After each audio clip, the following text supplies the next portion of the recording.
요나서 3장 5절에서부터 9절까지입니다. 하나님이 원하시는 회개. 오늘 우리가 배울 본문의 주된 내용은 니느웨 성읍의 백성들이 회개하는 내용입니다.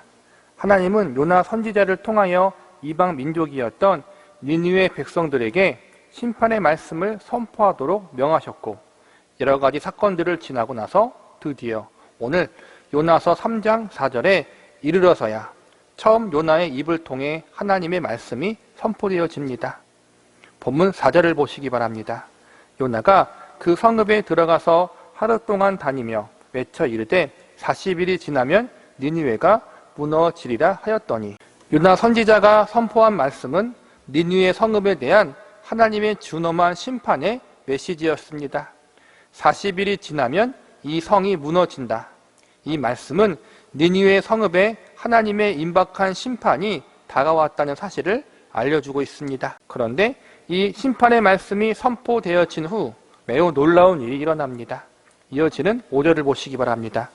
니느웨 사람들이 하나님을 믿고 금식을 선포하고 높고 낮은 자를 막론하고 굵은 베옷을 입은지라. 요나 선지자의 심판의 메시지를 들은 니느웨 사람들이 금식을 하고 회개하는 놀라운 일이 일어나게 됩니다. 일반 백성들만 회개한 것이 아니라 왕까지도 직접 굵은 베를 입고 그들의 죄를 회개하는 자리에 섭니다. 이 일을 보시고 하나님은 니느웨 성에 내리려고 하셨던 심판의 계획을 취소하십니다. 그들을 멸망시키려고 하셨던 뜻을 돌이키십니다. 오늘 우리가 배우는 요나서의 말씀들은 회개를 이야기할 때 많이 언급되는 내용입니다. 특별히 이방인 선교와 복음 증거의 필요성, 한 사회와 공동체 안에서 회개의 필요성과 회개의 놀라운 결과를 이야기할 때 자주 언급되는 말씀이기도 합니다. 보통 회개를 언급할 때 우리는 두 가지 시각에서 접근합니다. 하나의 시각은 인간의 입장에서 회개를 어떻게 해야 하는가로 접근하고, 또 하나의 시각은 하나님 입장에서 원하시는 회개의 모습은 무엇인가로 접근할 수 있습니다. 물론 우리가 가져야 할 회개에 대한 접근은 항상 하나님의 시각과 입장에서 접근해야 한다는 것입니다. 인간의 입장에서 회개에 대해 접근하다 보면 항상 문제가 생기게 되는데, 가장 대표적인 것이 하나님과 상관이 없는 인간적 회개가 발생할 수 있다는 것입니다. 인간적 회개란 이렇게 회개하면 용서받을 수 있다라고 인간 스스로 회개의 기준과 방법을 정해 놓은 것입니다. 대부분 이렇게 인간적 시각으로 회개를 접근하다 보면 신비주의나 금욕주의, 율법주의로 빠지는 경우가 많습니다. 신비주의나 금욕주의, 율법주의의 특징은 인간의 체험과 경험, 인간의 열심과 행위, 인간의 공로를 강조하게 됩니다. 이만큼 내가 했으니, 이만큼 내가 경험했으니 이 정도면 하나님께 충분히 용서받을 수 있다. 이렇게 스스로 만족해야 하는 잘못을 범합니다. 회개란 인간이 스스로 정해놓은 기준을 충족시키고 스스로 회개했다는 만족을 누리는 것이 아니라 하나님이 친히 용서를 선언해 주시고 우리를 의롭다 칭하여 주시는 것입니다. 인간 스스로 마음의 짐을 내려놓고 마음을 평안히 가지는 것이 아니라 하나님이 친히 우리의 마음의 짐을 내려주시고 우리에게 마음의 평안을 선물로 주시는 것입니다. 비슷한 것 같지만 회개를 누가 주도하는가에 따라서 하나님이 그 회개를 받으셨는가 받지 않으셨는가의 결과가 달라질 수밖에 없습니다. 우리는 늘 인간 중심적인 신앙과 인간 주도적인 회개를 주의하고 조심해야 합니다. 인간 스스로가 하나님 앞에 무언가를 이루고 행함으로 인정받으려는 시도를 철저하게 버려야 합니다. 우리는 오늘 하나님이 원하시는 회개라는 제목으로 말씀을 공부하고자 합니다. 하나님이 원하시는 회개의 중심에는 인간의 방법, 인간의 생각이 아니라 하나님의 방법, 하나님의 뜻이 있습니다. 오늘 요나서 말씀을 통해서 니느웨 성읍의 사람들이 회개하는 모습을 통해서 하나님이 원하시는 회개란 과연 무엇인지, 무엇이 하나님이 기뻐 받으시는 회개인지에 대해서 알아보는 시간을 가져보도록 하겠습니다. 첫 번째로 하나님이 원하시는 회개란 하나님의 심판이 정당하다는 사실을 인정하고 받아들이는 것입니다. 본문 6절과 7절을 보시기 바랍니다. 그 일이 니느웨 왕에게 들림에 왕이 보좌에서 일어나 왕복을 벗고 굵은 베옷을 입고 제 위에 앉으니라. 왕과 그의 대신들이 조서를 내려 니느웨에 선포하여 이르되 사람이나 짐승이나 소떼나 양떼나 아무것도 입에 대지 말지니 곧 먹지도 말 것이요 물도 마시지 말 것이며, 앞선 4절에서 요나 선지자가 니느웨 성읍을 향한 하나님의 심판의 말씀을 선포하게 됩니다. 그리고 이어지는 말씀부터는 하나님의 심판의 말씀을 듣고 회개하는 니느웨 사람들의 모습이 나와 있습니다. 6절과 7절에 보면 니느웨의 일반 백성들만 회개하는 것이 아니라 짐승까지도 회개했고 왕이 주도적으로 온 도시 안에 회개 운동을 전개했다는 내용이 나옵니다. 40일 뒤에 이 성읍이 멸망당할 것이다. 이 말씀을 들었을 때 니느웨 사람들이 얼마나 황당했겠습니까? 갑자기 이상한 사람이 와서 재수없는 소리를 떠든다, 이렇게 생각을 할 수도 있었을 것입니다. 그런데 이 말씀을 니느웨 사람들이 진지하게 받아들입니다. 그리고 금식을 하면서 회개를 합니다. 그들이 회개한다는 것은 하나님의 말씀에 동의한다는 의미를 담고 있습니다. 하나님이 이 성읍을 심판하시는데 그 심판이 정당하다는 것을 인정하는 것입니다. 우리가 죄인이기 때문에 하나님이 우리를 멸망시키는 것이 합당하다는 것을 받아들인 것입니다. 그래서 나는 하나님의 말씀대로 심판받아 마땅한 죄인이다, 멸망당할 만큼 죄인 중에 죄인이다, 자신들이 하나님 앞에 죄인이라는 사실을 인정했다는 것입니다.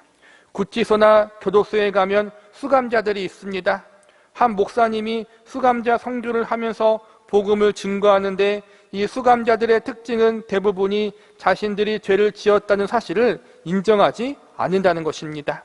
수감자들을 붙잡고 물어보면 자신은 억울하고 감옥에 갈 만한 죄를 짓지 않았다고 주장한다고 합니다.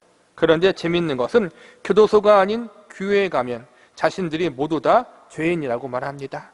교도소의 수감자들과 교회 성도들의 차이는 무엇일까요? 그것은 자신들이 죄인임을 수감자들은 깨닫지 못하고 성도들은 깨닫고 있었던 것입니다.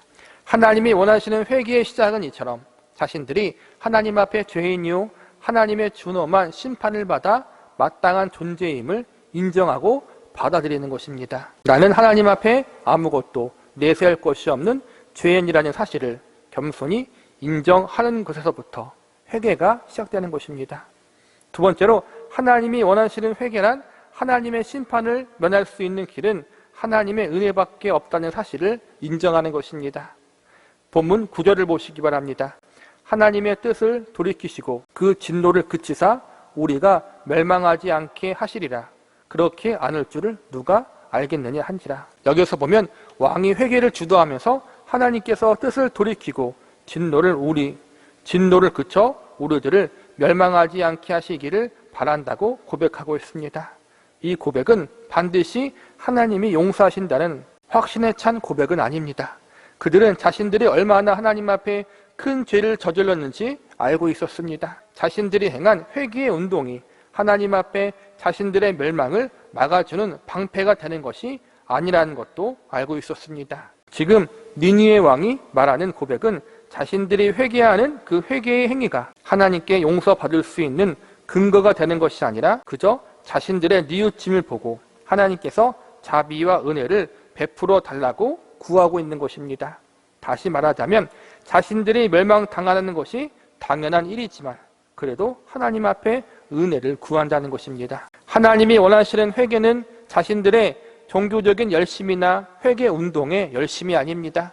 금식하고 베옷을 입고 죄를 뒤집어 쓰는 행위 자체가 하나님이 원하시는 회개가 아닙니다. 이러한 것들이 자신들이 저지른 죄가 얼마나 큰 악인지 깨달았기 때문에 슬픔을 표현하는 방법일 수는 있지만 이러한 행위로는 결코 죄를 용서받을 수 있는 근거가 될 수 없습니다. 인간의 그 어떠한 행위나 열심이나 보상적 성격을 가진 선행으로는 죄를 용서받을 수 없습니다. 세상적인 종교는 보상적인 선행을 강조합니다. 내가 죄를 지었으니 그만큼 선행을 해야 함을 강조합니다. 하나의 잘못을 하면 또 하나의 선행을 하는 것이 속죄의 길이라고 가르치기도 합니다. 그러나 성경은 결코 그러한 보상적인 선행을 가르치고 있지 않습니다. 내가 저지른 죄악에 대한 나의 보상적 선행이 죄를 지어줄 수도 없는 것은 물론이거니와 내가 아무리 열심히 선행을 해도 나의 죄는 그것으로 갚을 수 없을 만큼 크고 많다는 사실을 성경은 알려주고 있습니다. 그러면 어떻게 해야 합니까? 내가 멸망당해도 마땅한 죄인이요 나의 그 어떠한 행위로도 그 죄를 씻거나 용서받을 수 없다는 사실을 받아들여야 합니다. 그리고 결코 세상의 그 어떠한 것으로도 나의 죄를 없앨 수 없다는 사실, 나에게 운명 지어진 심판의 멸망을 막을 수 없다는 사실을 인정하셔야 합니다. 이것이 우리가 해야 할 일입니다. 우리는 철저하게 이 사실을 받아들이고 인정해야 합니다.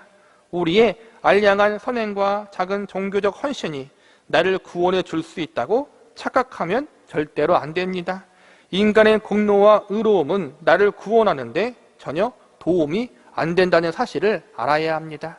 그렇다면 그 어떠한 것도 나의 죄를 용서할 수 없고 심판과 멸망으로부터 나를 구원할 수 없다면 우리에게 남는 것은 무엇입니까? 아주 정확히 말하자면 우리에게 남은 것은 절망뿐입니다. 우리는 이 사실을 아주 절실하고 철저하게 깨달아야 합니다. 회개는 바로 여기에서부터 시작이 됩니다. 우리 안에 그 어떠한 선한 것도 하나님의 심판을 막을 그 어떠한 방법도 없음을 알 때부터 회개가 시작될 수 있습니다. 우리 안에 나에게서 구원받을 만한 선한 것이 아무것도 없다는 사실을 알 때, 나의 그 어떠한 것으로도 하나님의 심판을 막을 수 없다는 사실을 인정할 때 우리는 이제 눈을 돌려 내가 아니라 하나님을 바라볼 수 있습니다. 죄 용서함의 조건, 구원의 근거, 심판을 면할 수 있는 원인과 결과가 나한테 있지 않고 하나님께 있음을 깨닫고 알게 됩니다. 이 말은 하나님의 은혜만이 절대적으로 필요하다는 것입니다. 은혜란 나에게 조건과 근거와 원인을 찾는 것이 아닙니다. 나에게서 자격을 찾는 것이 아니라는 것입니다. 은혜란 자격이 없음에도 불구하고 은혜를 내려주는 이의 자비와 긍휼을 구하는 것입니다. 하나님께 은혜를 구하는 것은 내가 멸망당할 죄인임을 인정하고 하나님의 심판이 합당하다는 사실을 받아들이지만 그래도 하나님이 불쌍히 여기셔서 그분의 자비와 긍휼로 용서해 달라는 것입니다. 용서의 근거, 구원의 근거가 인간에게 있는 것이 아니라 하나님께 있는 것입니다. 인간이 잘해서 용서받았다면 용서의 조건이 인간에게 있는 것입니다. 인간이 무엇을 해서 구원받았다면 인간이 행한 그 무엇이 구원의 근거가 되는 것입니다. 그렇다면 용서나 구원의 이유가 인간에게 있게 되는 것입니다. 그러나 성경은 절대로 죄인인 인간에게 죄 용서함의 근거나 구원의 이유가 있다고 가르치지 않습니다. 인간은 절대적으로 악하고 하나님이 원하시는 의의 기준에 미치지 못한다고 가르치고 있습니다. 인간이 죄를 용서받고 구원받을 수 있는 길은 오직 하나님에게 은혜를 구하는 것입니다. 구원의 이유와 조건을 하나님의 자비와 긍휼에만 두는 것입니다. 니느웨 백성들과 왕이 한 일이 바로 이것입니다. 그들의 금식과 베옷을 입는 행위가 그들을 구원하는 방패가 되는 것이 아니었습니다. 그들의 애통함이나 눈물이 심판을 면할 수 있는 조건이나 원인이 된 것이 아닙니다. 지금 그들은 하나님의 은혜를 구하고 있었습니다. 본문 9절을 다시 보시기 바랍니다. 하나님이 뜻을 돌이키시고 그 진노를 그치사 우리가 멸망하지 않게 하시리라. 그렇지 않을 줄을 누가 알겠느냐 한지라. 이 말은 자신들도 확신할 수 없다는 것입니다. 자신들의 죄악이 너무나도 커서 하나님의 뜻을 돌이켜 자신들을 살려주실지 자신들도 확실하게 알 수 없다는 것입니다. 그러나 마지막에 그렇지 않을 줄 누가 알겠느냐라고 말하는데 이 말은 하나님이 은혜 베푸시면 자신들을 긍휼히 여기시고 불쌍히 여기시면 용서해 주실 것이라고 고백하고 있는 것입니다. 회개는 이처럼 자신들에게 원인과 조건을 찾지 않고 전적인 하나님의 자비와 긍휼을 의지하는 것입니다. 그분이 불쌍히 여겨주심을 구하는 것, 그분이 은혜를 베풀어 주시는 것이 유일한 구원의 근거라는 사실을 인정하고 그분을 향해 강구하는 것입니다. 나에게서 구원의 조건, 용서함의 근거를 찾지 마시고 오직 하나님의 은혜 안에서 구원과 용서함의 조건과 근거를 찾으시기 바랍니다. 세 번째로 하나님이 원하시는 회개란 하나님께 돌아가는 것입니다. 본문 8절을 보시기 바랍니다. 사람이든 짐승이든 다 굵은 베옷을 입을 것이요 힘써 하나님께 부르짖을 것이며 각기 악한 길과 손으로 행한 강포에서 떠날 것이라. 회개는 인격적인 것이라 회개에 대한 지적인 반응, 감정적인 반응이 있고 그 뒤에 의지적인 행동이 뒤따라옵니다. 예를 들어서 자신의 죄를 인정하고 눈물 흘리며 애통해하는 것이 지적이고 감정적인 회개의 반응이라면 이제는 죄를 짓지 말아야겠다. 이제 죄악의 자리에서 떠나야겠다. 이러한 의지적 행동과 결단이 뒤따라오는 것입니다. 8절에 보니까 니느웨 사람들은 악한 길과 강포에서 떠날 것을 고백하며 의지적으로 결단하는 장면이 나옵니다. 여기서 중요한 말은 떠날 것이다 라는 말입니다. 회개는 죄를 떠나는 것입니다. 하나님을 반역하고 거스르게 만들었던 죄악의 습관과 죄악의 자리에서 떠나는 것이 회개의 결과입니다. 그런데 우리는 여기서 한 가지 의문이 듭니다. 니느웨 백성들이 악한 길과 강포에서 떠나기로 결심했는데 그 결심이, 그 결단과 행동이 영원한 것이었나? 우리가 이스라엘 역사를 통해 배우지만 아수르 제국은 이 일이 있은 후에도 계속해서 이스라엘 민족을 괴롭힙니다. 무엇보다 이 회개 운동이 있은 후 아수르 제국이 하나님을 믿는 백성이 되었다는 말씀은 성경 어디에도 기록되어 있지 않습니다.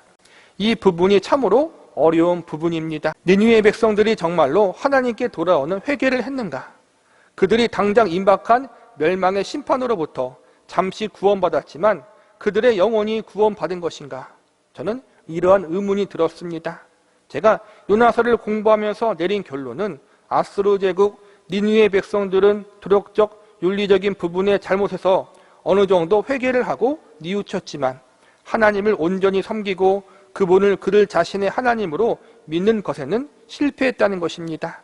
그들의 구원은 육신의 멸망을 면한 일시적인 구원이었지만 영혼의 멸망은 면하지 못했다는 것입니다. 회개는 하나님께 돌아오는 것입니다. 하나님께 돌아온다는 것은 도덕적, 윤리적인 잘못에 대한 회개와 뉘우침이 포함됩니다. 그러나 그것이 전부가 아닙니다. 하나님을 자신의 구주로 믿고 섬기는 것이 회개의 본질입니다. 이러한 면에서 니느웨 백성들의 회개는 온전한 회개가 아니었습니다. 하나님이 니느웨 백성들에게 임박한 심판을 내리지 않으신 것은 그들에게 또 다른 기회를 주시기 위한 것이라고 생각됩니다. 육신의 멸망의 선포를 통해 그들의 생사와 운명보다 더 중요한 영혼의 운명이 있다는 사실과 이 영혼의 운명이 하나님께 달려있다는 사실을 이번 사건을 통해서 알려주고자 하셨던 것입니다. 육신의 멸망이 두려워서 하나님께 회개했던 니느웨 백성들이 여기서 끝나지 않고 한 발 더 나아가 그들의 영혼의 멸망을 걱정하며 이제 전능하신 하나님께 돌아오기를 바라셨던 것입니다. 그들이 이방 민족이라 이 일이 단번에 되는 것은 쉽지 않습니다. 그들에게는 율법이 없었기 때문에 하나님을 바르게 알아갈 수 있는 수단과 방법들이 없었기에 단시간에 하나님께 온전히 돌이켜 하나님의 백성이 되는 일은 사실상 어렵습니다. 그래서 하나님은 요나 선지자를 통해서 기회를 주십니다. 요나 선지자의 말씀 선포를 통해 하나님이 어떠한 분이신지를 알려주십니다. 천지를 창조하신 분, 인간의 생사화복을 주관하시는 분, 인간의 운명, 한나라의 운명, 역사의 운명을 주관하시는 분이 하나님이심을 알려주십니다. 오늘 도덕적 윤리적인 돌이킴에서 끝나지 않고 이제 영혼의 돌이킴으로 돌아오라는 사인을 보내십니다. 단번에 그것이 어려우니까 육신의 멸망, 임박한 심판을 잠시 유보시키면서 그들이 참되게 회개하고 돌이킬 수 있는 시간을 허락하여 주십니다. 요나 선지자의 말씀 선포 이후 역사적으로 100년이 넘는 시간 동안 하나님은 시간을 주십니다. 도덕적, 윤리적으로 회개한 것이 거기서 끝나지 않고 하나님께 진정으로 돌이켜 돌아올 회개의 시간, 하나님만을 온전히 섬기고 경배할 수 있는 민족이 될 수 있는 기회를 주십니다. 하나님이 원하시는 회개는 이처럼 우리가 하나님께 온전히 돌아오는 것입니다. 우리가 하나님의 백성이 되는 것입니다. 하나님만을 유일하게 섬기고 경배하는 것입니다. 하나님께 돌이키지 않은 어떠한 회개도 회개가 될 수 없습니다. 왜냐하면 하나님 안에만 용서와 구원이 있기 때문입니다. 말씀을 마무리하겠습니다. 오늘은 하나님이 원하시는 회개라는 제목으로 말씀을 공부했습니다. 정리하자면 하나님이 원하시는 회개는 우리의 죄인됨을 인정하고 겸손히 하나님의 은혜를 구하는 것입니다. 그리고 도덕적 윤리적인 뉘우침을 넘어 하나님만을 온전히 섬기고 경배하는 백성이 되는 것입니다.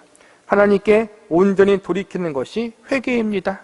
니느웨 백성들은 이 일에 실패합니다. 그들은 육신적인 회개는 했지만 도덕적 윤리적인 부분에서 어느 정도 깨끗하게 돌이키는 일에는 성공했지만 하나님께 온전히 돌이키는 일에는 실패했습니다. 저는 이것이 결국 인간의 한계를 알려주는 교훈이라고 생각됩니다. 인간이 할 수 있는 일은 잘해봤자 도덕적, 윤리적인 돌이킴입니다. 도덕적으로, 윤리적으로 어느 정도 깨끗하게 살 수 있습니다.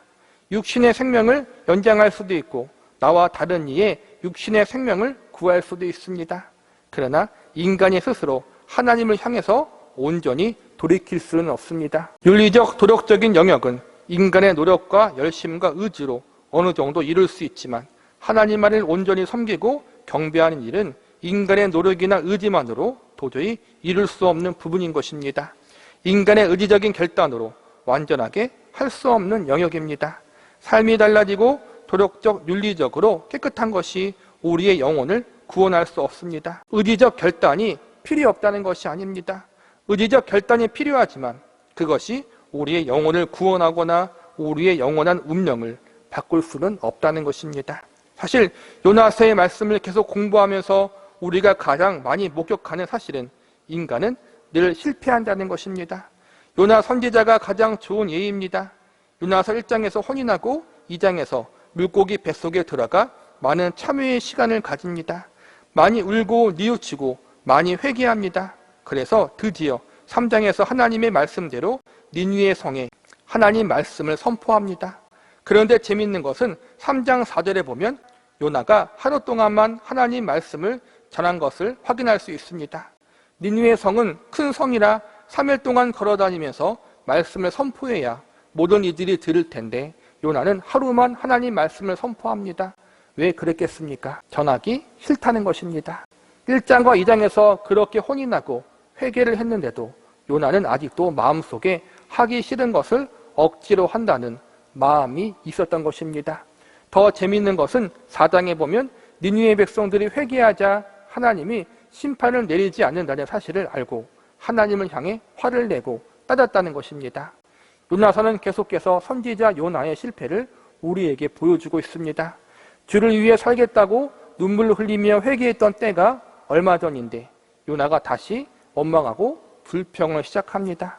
그렇다면 요나서 2장에서 고백했던 요나의 진심, 물고기 뱃속에서 그가 회개했던 것이 가짜였을까요? 저는 요나의 회개가 또 그의 고백이 진심이었다라고 생각합니다. 문제는 그 진심을 끝까지 지키고 유지할 능력과 실력이 요나에게는 없었다는 것입니다. 이것이 인간의 의지와 결단의 한계입니다. 우리의 의지와 결단으로는 결국 하나님이 원하시는 회개와 구원의 자리에 이룰 수 없다는 것을 요나서는 절실히 보여줍니다. 그러나 감사하게도 그렇게 자주 실패하고 넘어지는 요나를 하나님은 버리거나 포기하지 않으십니다. 오히려 요나서 마지막 장에 보면 하나님의 마음이 무엇인지를 요나에게 아낌없이 보여주십니다. 요나서 4장 10절과 11절을 보시기 바랍니다. 여호와께서 이르시되 내가 쓰고도 아니하였고 재배도 아니하였고 하룻밤에 났다가 하룻밤에 말라버린 이 박넝쿨을 아꼈거든. 하물며 이 큰 성읍 니느웨에는 좌우를 분별하지 못한 자가 12만여 명이요 가축도 많이 있나니 내가 어찌 아끼지 아니하겠느냐 하시니라. 이 말씀이 무슨 뜻입니까? 하나님이 니느웨 백성들의 영혼을 아끼신다는 것입니다. 여기서 중요한 것은 하나님이 니느웨 백성들의 영혼을 아끼신다는 것뿐만 아니라 이러한 하나님의 마음을 요나에게 알려주셨다는 것입니다. 니느웨 백성들의 영혼을 아끼는 하나님의 마음을 당사자인 니느웨 사람들에게 알리지 않고 굳이 요나에게 알려주셨습니다. 이것은 요나가 하나님의 마음을 더 잘 이해하기를 바라시는 하나님의 마음이 있는 것입니다. 쉽게 이야기하자면 하나님이 그분의 마음을 알아달라고 요나에게 요구하신 것입니다. 전능자 하나님, 창조주 하나님이 고집불통 다혈질인 요나에게 그분의 마음을 알아달라고 요구하신다는 것이 이해가 가십니까? 그만큼 하나님의 백성들을 향한 하나님의 마음이 얼마나 큰 사랑인지 보여주고 있는 것입니다. 그래서 저는 개인적으로 요나서는 이방인들을 향한 하나님의 사랑에 대한 메시지도 포함되어 있지만 본질적으로 이방인들도 이렇게 아끼시는 분이 하나님의 백성들을 얼마나 더 사랑하겠느냐라는 메시지를 담고 있다고 믿습니다. 하나님 백성들을 사랑하기에 하나님의 마음을 알려주십니다. 그분의 애절하고 간절한 마음을 보여주십니다. 니느웨 백성들은 결국 멸망당합니다. 기회를 주셨는데 하나님께 돌아오지 않아 영원히 멸망당합니다. 반면 요나와 이스라엘 백성들도 불순종으로 인해서 징계당하고 고난당하지만 그 후에는 언제나 구원이 있고 회복이 있었습니다. 이것이 하나님 백성들을 향한 하나님의 은혜입니다. 하나님 안에 구원이 있습니다. 그런데 인간이 스스로 그 길을 가지 못합니다. 그래서 하나님은 그분의 택하신 백성들을 강권하신 사랑과 은혜로 하나님 안에 들어오도록 이끄십니다. 요나뿐만 아니라 하나님은 오늘날 저와 여러분에게도 동일한 사랑으로 권면하시고 사랑의 매를 드시면서까지 저와 여러분을 회개의 길로 이끄십니다. 요나서 말씀을 통해서 참된 생명의 길로 우리를 이끄는, 우리를 향한 이 포기하지 않는 하나님의 사랑과 강권하신 은혜를 발견할 수 있는 시간이 되시기를 바랍니다.